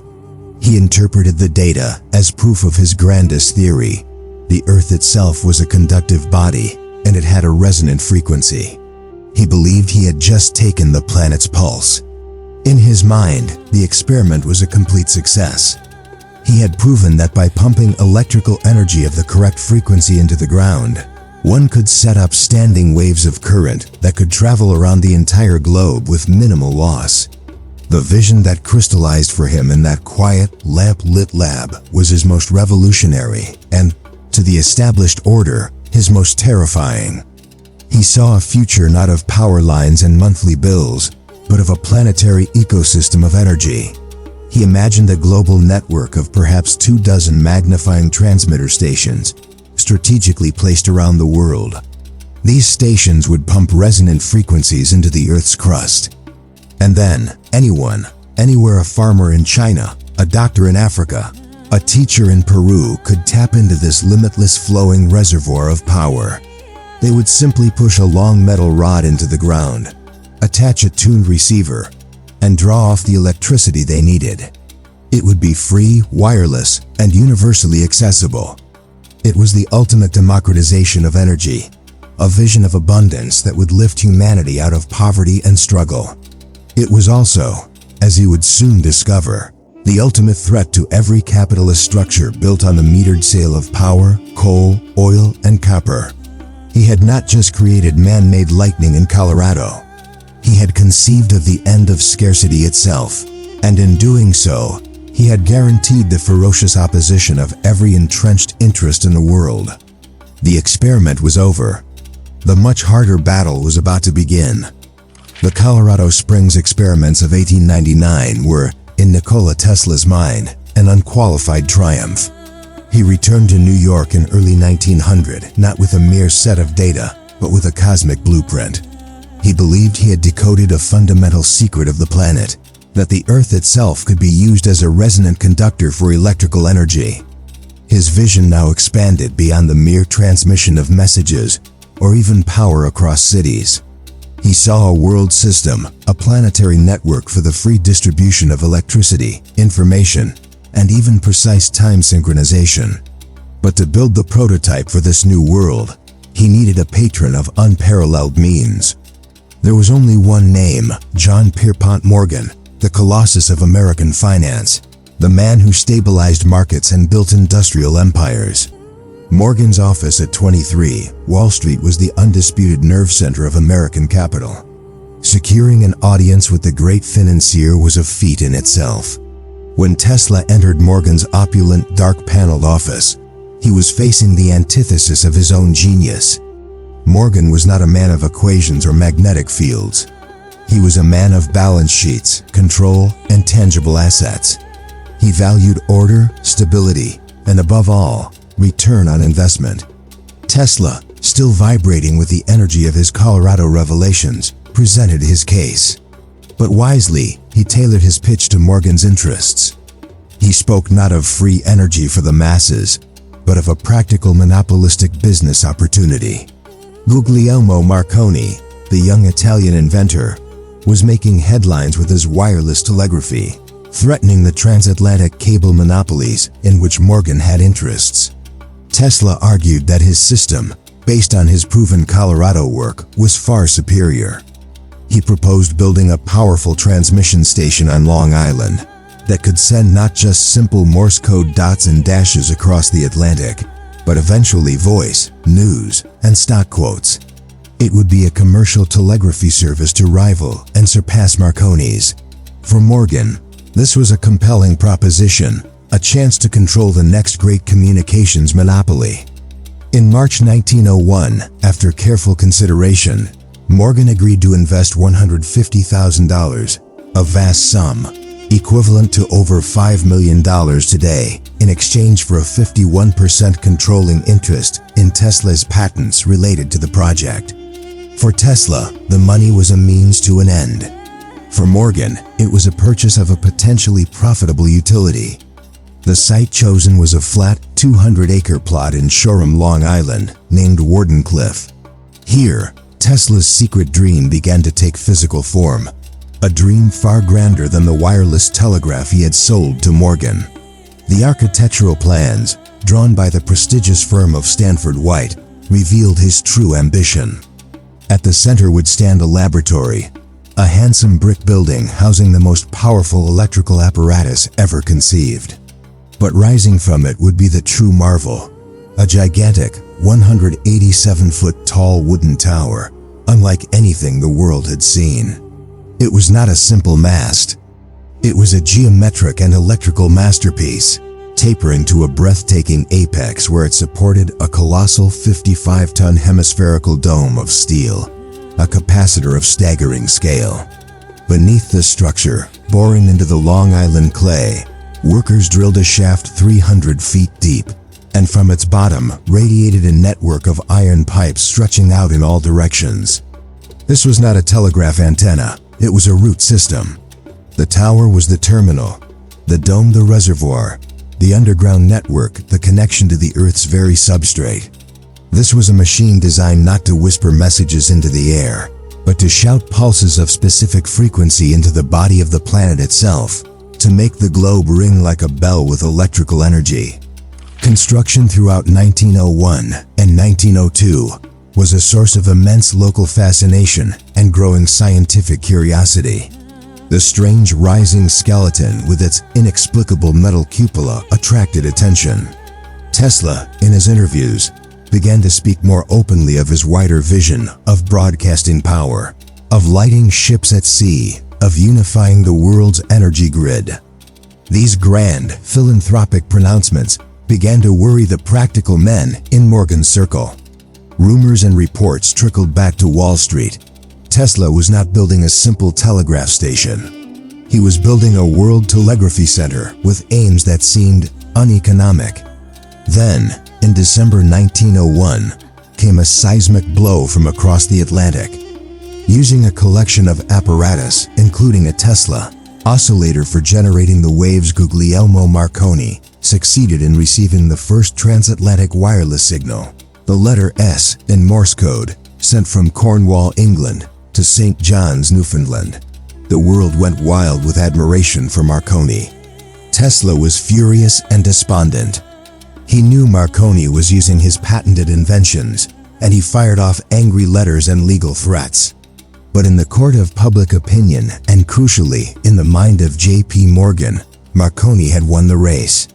The practical financier saw his investment immediately devalued. Why fund Tesla's monumental, unfinished tower when the Italian had already achieved the stated goal with simpler, cheaper equipment? A final decisive meeting was arranged. Tesla, desperate to save his life's work, tried to reignite Morgan's interest, perhaps by revealing more of the power transmission vision. Morgan, now fully aware that Tesla's ambitions extended far beyond a profitable telegraph service, confronted him. The conversation turned to the core philosophical rift. Morgan, the architect of controlled, monetizable systems, railroads, steel trusts, electrical utilities, posed the question that would echo through history as the epitaph for Tesla's grandest dream. He reportedly fixed Tesla with his piercing, intimidating gaze and asked, "If anyone can draw on the power, where do we put the meter?" The question was a death sentence. It laid bare the irreconcilable conflict. Tesla dreamed of a world where energy, like air, was a free and abundant common resource, a force to elevate all humanity. Morgan's world was built on scarcity, control, and metered consumption. A world without meters was a world without profits, without monopolies, without the very foundations of Morgan's empire. The vision of free global power wasn't just impractical to him, it was an existential threat. Shortly after, Morgan made his decision clear. He would provide no further funding. The $150,000 was spent. The project was mired in what he saw as fantasy, and a viable competitor had already emerged. What followed for Tesla was a slow-motion tragedy of Shakespearean proportions. Refusing to surrender, he poured every cent of his own remaining fortune royalties from his AC patents, his personal savings into the completion of Wardenclyffe. He lived in the nearby Waldorf Astoria, running up enormous bills, convinced the next breakthrough or the next investor was just around the corner. He worked in the partially finished lab, tweaking his magnifying transmitter, but the colossal tower stood mute, an empty symbol. The financial drain was total. By 1905, bankrupt and emotionally shattered, he was forced to halt all work. He had to dismiss his loyal staff, including Coleman Cheeto. The Wardenclyffe property, with its magnificent, useless tower, was mortgaged to the hilt. The final indignity was watching the physical decay of his dream. Unable to pay the property taxes or maintain the site, he saw the great wooden tower, the brainchild of Colorado's lightning, become a target for vandals and scrap metal thieves. Copper wiring was stripped from the interior. The great hemispherical cap was eventually dismantled and sold for scrap to pay a $500 debt. The tower itself, this Promethean lance aimed at the future, was dynamited and demolished in 1917. Deemed a hazard during World War I, All that remained was the sturdy brick laboratory building, standing like a lonely tombstone in a weedy field. This period marked a profound turning point. Before Wardenclyffe, Tesla was the brilliant, if eccentric, victor of the current war. After its failure, a darker narrative took hold in the public and financial imagination. He became the mad scientist, the impractical dreamer who had squandered a fortune on a foolish tower. The world of practical invention and commerce moved on, embracing Marconi, then the automobile, the airplane, the radio boom, all technologies that, ironically, rested on foundations he helped pour. But the man himself began to recede. The dazzling lectures ceased. The cover stories faded. Nikola Tesla, the man who wanted to illuminate the planet, began his long, slow walk into the shadows of a century he helped invent, but would never control. The world, busy building its metered, wired future, was content to forget him. The relentless march of the 20th century left Nikola Tesla in its wake. The decades after Wardenclyffe's collapse unspooled in a slow, quiet tragedy of obscurity. The world he had helped fundamentally engineer accelerated into a future of dazzling, interconnected light and sound, building upon the very bedrock of his genius while willfully forgetting the architect. The war to electrify America was a settled history chapter. The heroes were the industrial titans and corporations, not the fragile, otherworldly mind from Smiljan. His most valuable patents had expired, flowing into the public domain just as the fortunes they generated for others were reaching astronomical heights. The financial foundation of his life crumbled. He survived barely on a modest pension arranged by George Westinghouse, a final act of respect from his old partner, and on the reluctant, strained goodwill of a few loyal friends who paid his bills at the Hotel New Yorker, where he took up permanent residence in room 3327. This room, high above the streets of Manhattan, became his universe.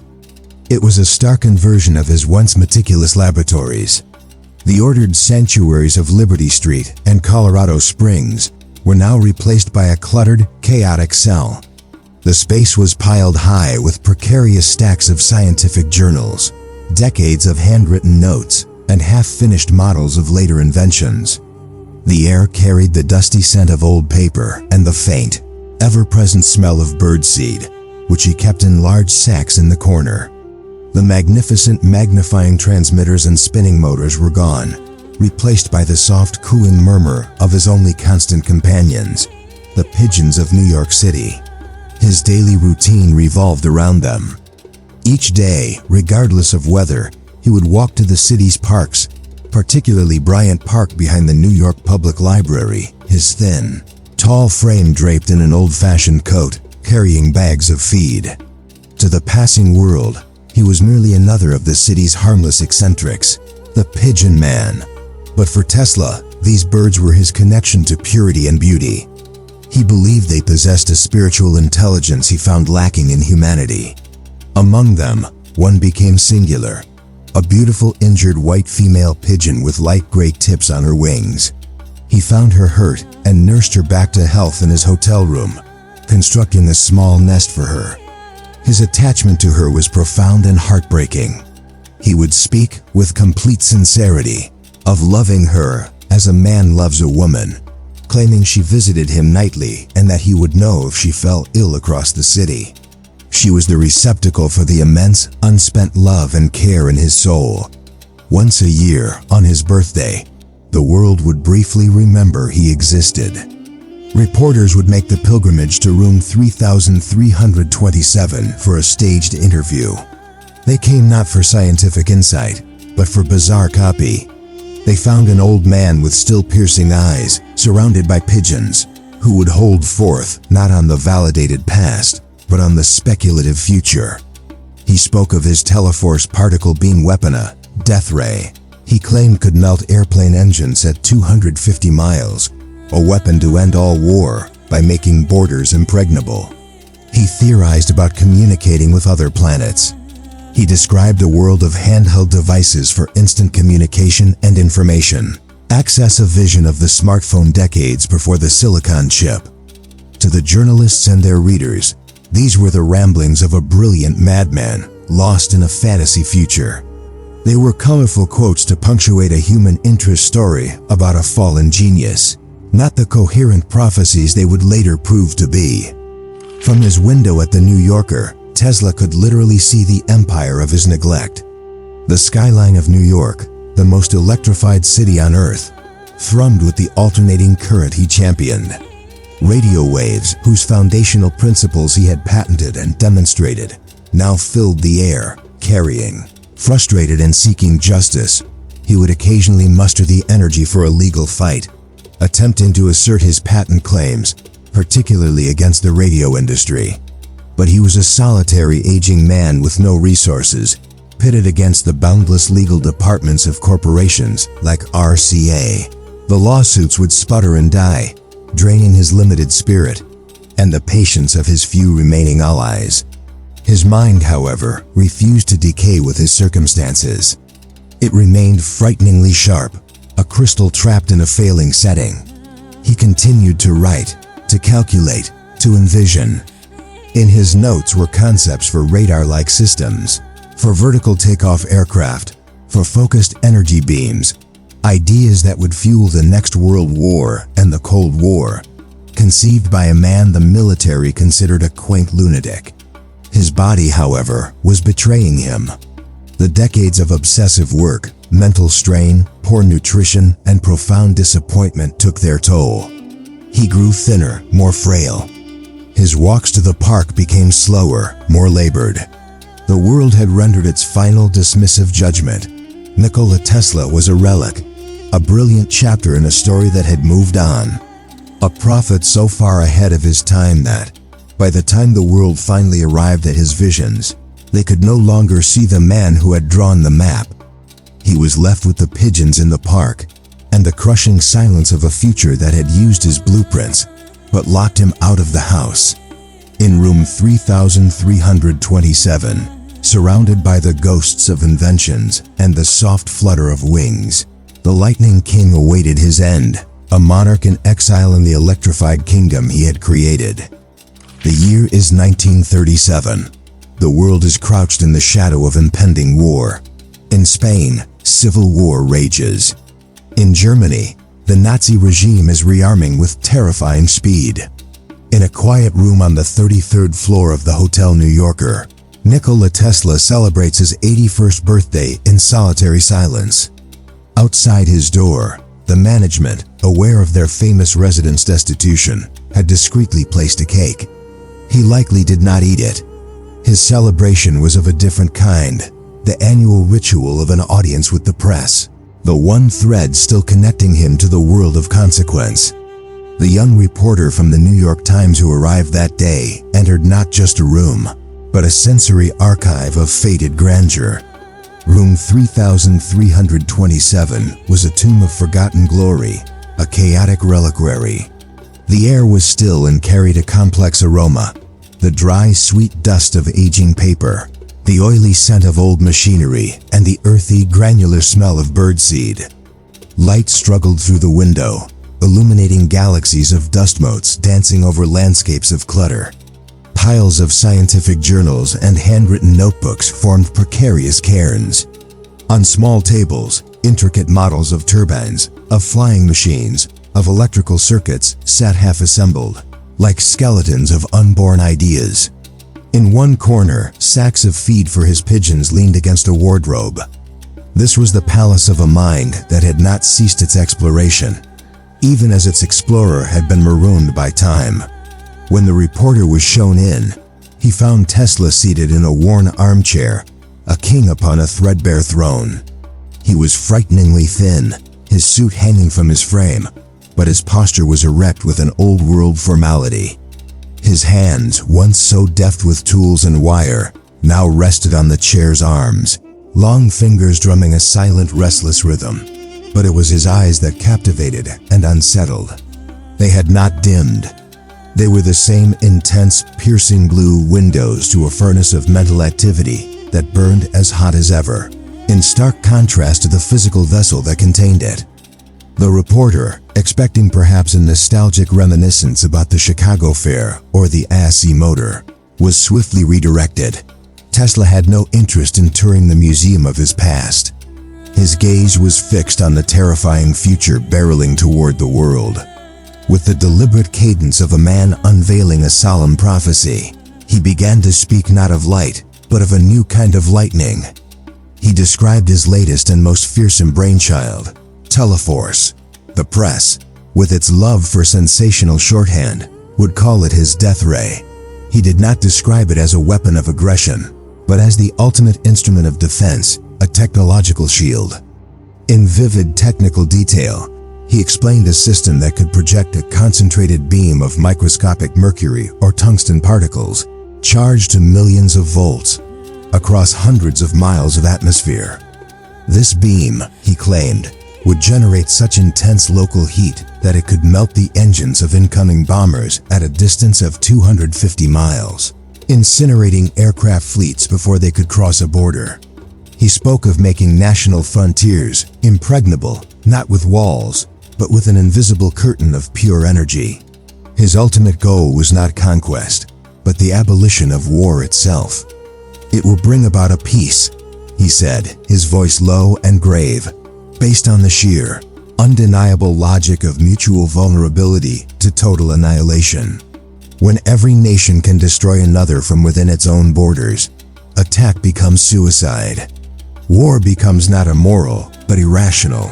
In that moment, frail in his cluttered room, Tesla was eerily articulating the foundational principle of mutually assured destruction, the bedrock doctrine of the nuclear Cold War that would dominate global politics decades later. He was envisioning a deterrence theory based not on bombs, but on directed energy. The young reporter listened, his professional skepticism wrestling with a growing awe. He was in the presence of a man who was either a deluded old wizard or a prophet seeing decades over the horizon, and the line between the two was terrifyingly thin. The resulting article in the Times was a mixture of factual reporting and breathless sensationalism. It played up the Death Ray moniker, the image of the eccentric inventor with his ultimate weapon. The public ate it up as a thrilling sci-fi story. But in the corridors of power, the report was read with colder eyes. Foreign governments, particularly the Soviet Union, which had a known appetite for radical weapons concepts, took note. Diplomatic cables hummed with inquiries. The United States War Department, aware of Tesla's undisputed genius in foundational physics, could not afford to dismiss it entirely. Agents made quiet inquiries. Tesla, for his part, claimed the device was fully designed in his mind, every calculation complete.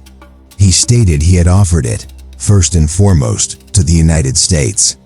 He wanted it to be a shield for his adopted homeland, and by extension, a template for a terrified world. But the process of engagement was fractious. He demanded huge sums for development, sums a skeptical government would not grant for plans that existed only in one old man as head. He was insulted by what he saw as bureaucratic small-mindedness. The negotiations, such as they were, went nowhere. The Death Ray joined the long list of Tesla's unrealized marvels. This final famous interview stands as the poignant climax of his tragic relationship with the world. It revealed a man profoundly out of sync with time, performing a devastating irony. Nikola Tesla, who had wanted to give humanity free energy and universal communication gifts of life and connection, found that in his final act, the only way to command the world's dwindling attention was to offer it a gift of death. He was leveraging the specter of ultimate destruction to sell his lifelong dream, ultimate peace.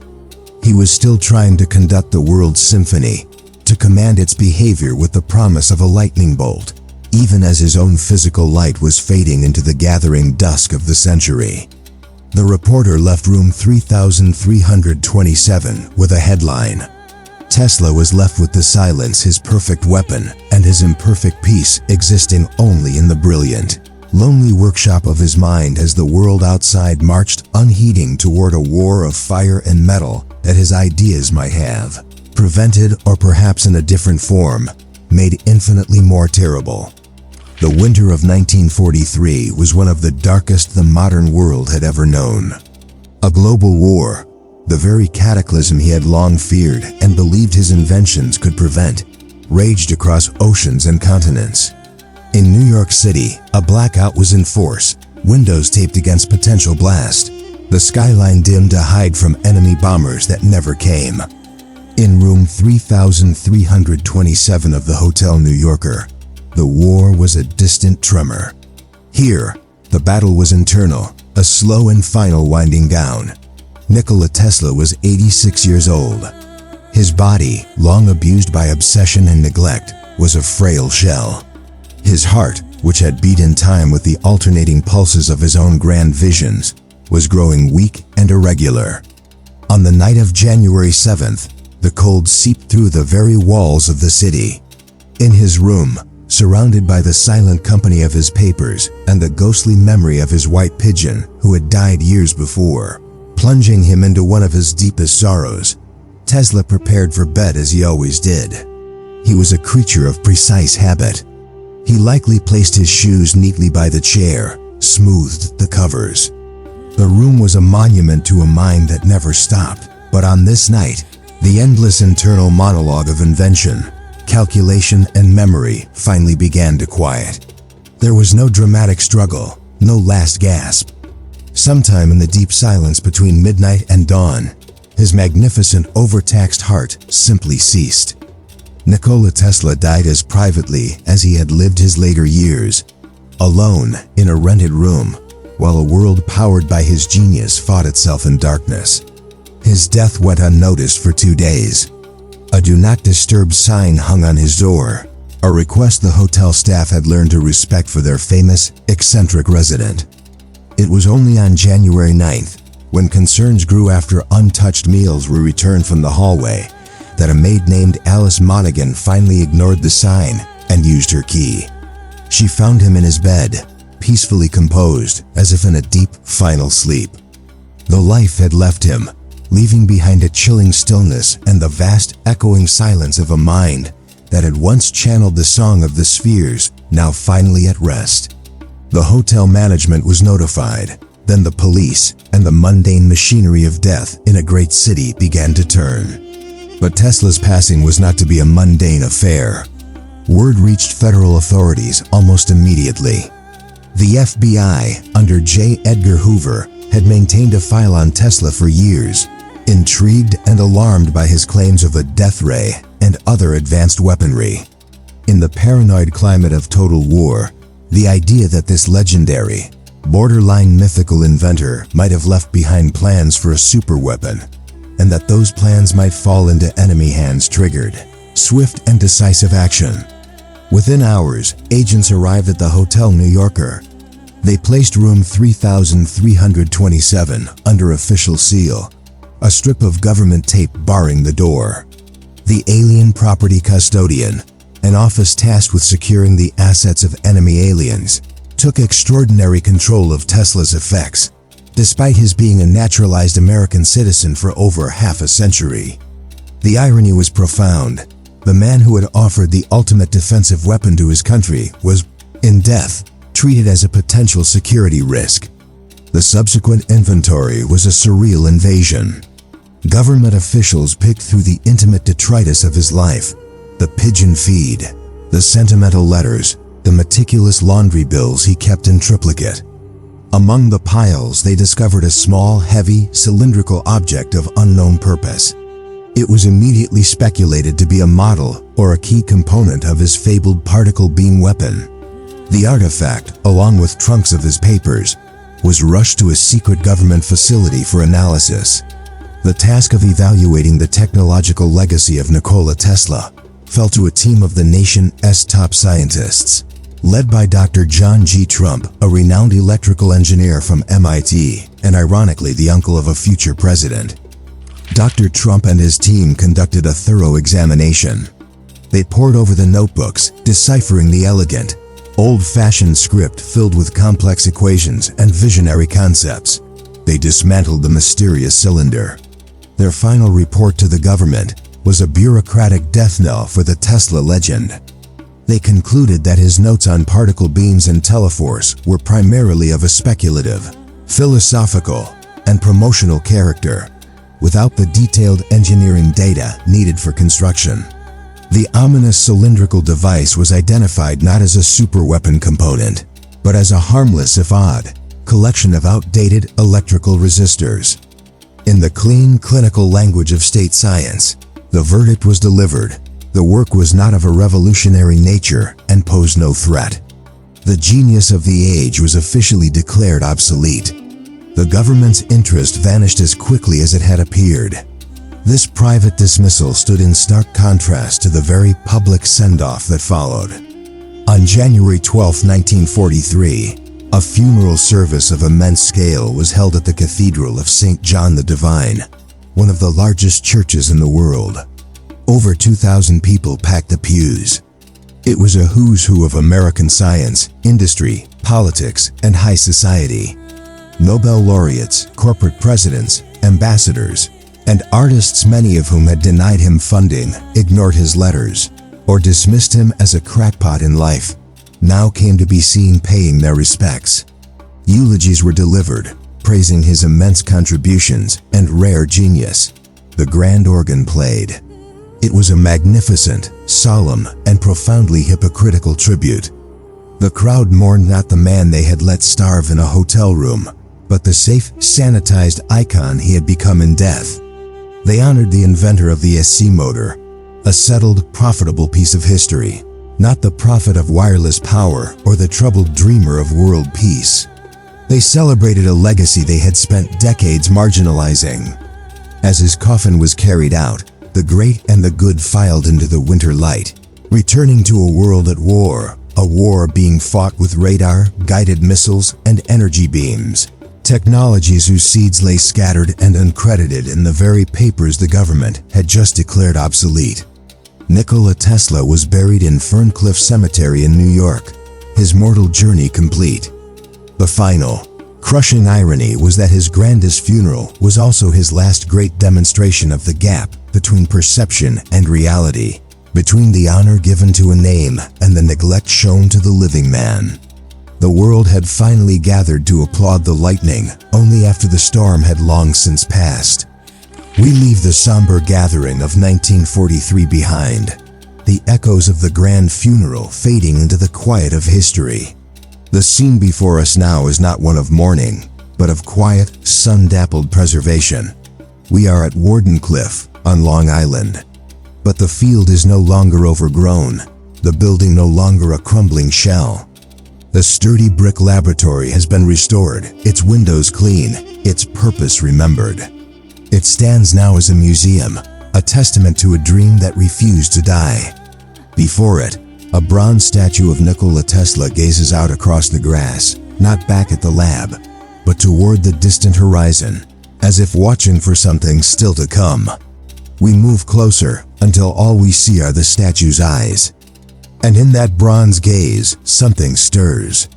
We begin to see the world not as it is, but as he foresaw it. A low hum emerges, the simple, clean sound of his first alternating current motor spinning to life on Liberty Street. But this hum grows, multiplies, and deepens. It becomes the foundational note of the modern world. We see it visualizing not as wires, but as rivers of light, flowing across continents. These rivers connect cities, towns, and homes, a vast interconnected grid pulsating with the very alternating current he championed. The coal-fired plants of Edison's era are gone, replaced by the silent, turning blades of wind farms and the vast arrays of solar panels, all feeding their power into his system. The battle of the currents is over, and his current won, becoming the invisible bloodstream of civilization. Then, the air itself begins to shimmer. Remember the crackling man-made lightning of Colorado Springs? The silent, eerie glow of his wireless phosphorescent tubes at the Chicago Fair? That same energy is here now, transformed. The empty space around us fills with an invisible dancing lattice of connections. We see pulses and waves representing radio, television, cellular signals, Wi-Fi, and satellite links creating a dazzling silent symphony above the entire globe. His vision of a world wireless system did not die with Wardenclyffe's tower. It was born in a different form. It is the internet. It is the cloud. It is the constant, whispering connection that ties humanity together. A web of information and communication he dreamed of when he spoke of speaking with one continent from another. The simple glowing tubes he held aloft solidify and evolve. Their light becomes the sharp, digital glow of smartphone and computer screens. His demonstration of lighting, a lamp with no wires, becomes the reality of billions of people holding devices that are portals to all the world as knowledge, communicating instantly across oceans. The handheld friend he described for personal communication is now in every pocket, a miracle so common we no longer see the magic. The connections multiply, a rapid montage of legacy. His remote-controlled boat from 1898 becomes the ancestor of every drone, every robotic arm on a factory line, every rover on Mars. His high-frequency experiments paved the way for radio and television. His early forays into radiant energy shadowed the discovery of X-rays. His theoretical work on reflected radio waves prefigured radar. Even the simple logical circuits he built for his experiments contained the seeds of the digital. Yes and no, that would become computer code. Every time you flip a switch, send a text, change the channel with a remote, or see a neon sign, you are interacting with a fragment of his imagination. Nikola Tesla did not merely invent gadgets. He deciphered a deeper grammar of the universe, the language of alternating current, of resonant vibration, of invisible force. He perceived the underlying wiring diagram of our modern age, decades before the first commercial power station was even built.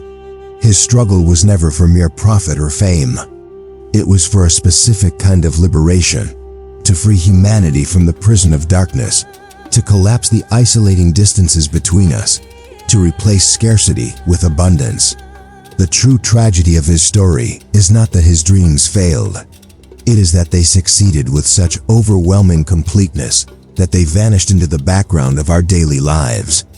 The current in our outlets, the signals in our air, the very idea of a planet knit together by instant communication, these are now so ordinary, so foundational, that we have forgotten the visionary who insisted they were our destiny.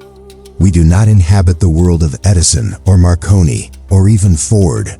We live, breathe, and connect within the world Nikola Tesla architected in his mind. We are simply residents who have forgotten to read the architect's name on the cornerstone. We slowly draw back from the statue's knowing, sorrowful eyes, returning to the peaceful twilight at Wardenclyffe. The sky is stained with the soft gold and purple of sunset.